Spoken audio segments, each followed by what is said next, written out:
आणि आता परभणीतील पावसासंदर्भातली सविस्तर बातमी। जिल्ह्यात सलग 2 दिवस मुसळधार पाऊस सुरू आहे आणि त्यामुळे अनेक गावांचा संपर्क तुटलेला होता।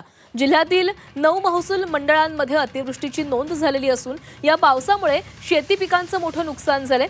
तूर, मूग, उडीद, सोयाबीन, कापूस पाण्यामध्ये गेलेला आहे। पूर्णा तालुक्यामध्ये थुना नदीला पूर आला असून अनेक नावकी गावातील काही घरांमध्ये पुराचं पाणी शिरलेलं होतं आणि यामुळे नागरिकांनी जीव मुठीत धरून रात्र काढलेली आहे। आता रात्रीपासून पावसानं उघडीप दिल्यानं पाणी पातळी कमी होताना दिसतेय, पण नदीला आलेल्या पुरामुळे सर्व पीक पाण्याखाली गेलेलं आहे। या नावकी गावामधून आढावा घेतलेला आहे आमचे प्रतिनिधी गजानन देशमुख यांनी।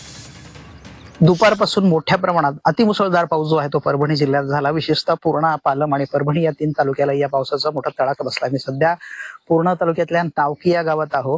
आपण बघू शकता की मी गावामध्ये आहे। अक्षरशः हा रस्ता आहे आणि रस्त्यामध्ये जवळपास 2 फूट पाणी आहे।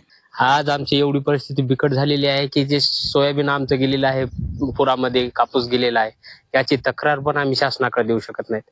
कारण शासनाने एवढी प्रक्रिया किचकट करून ठेवलेली आहे की आम्ही विमा दिल्याच्या नंतर, विमा भरल्याच्या नंतर ती तक्रार कुठे द्यायची हे सुद्धा त्यांनी ऑप्शन बंद करून टाकलेलं आहे। इथं सर कोटा आहे, जनावर होते 9-5-6 जनावरांचं खायचं वैरण खल्ली हे आमचं समजा रात्री वाहून गेलं, ते विजलं, वाहून गेलं, कडबा वाहून गेला, इथं वळी होती, कडबा हे बरंच नुकसान झालं। बेटेमाला पाणी आलं, आम्ही इथं झोपलेली होतो, बेटेमाला बाजूच्या खालून असं सगळंच भिजलं, एका घंट्यात असं पाणी आलं।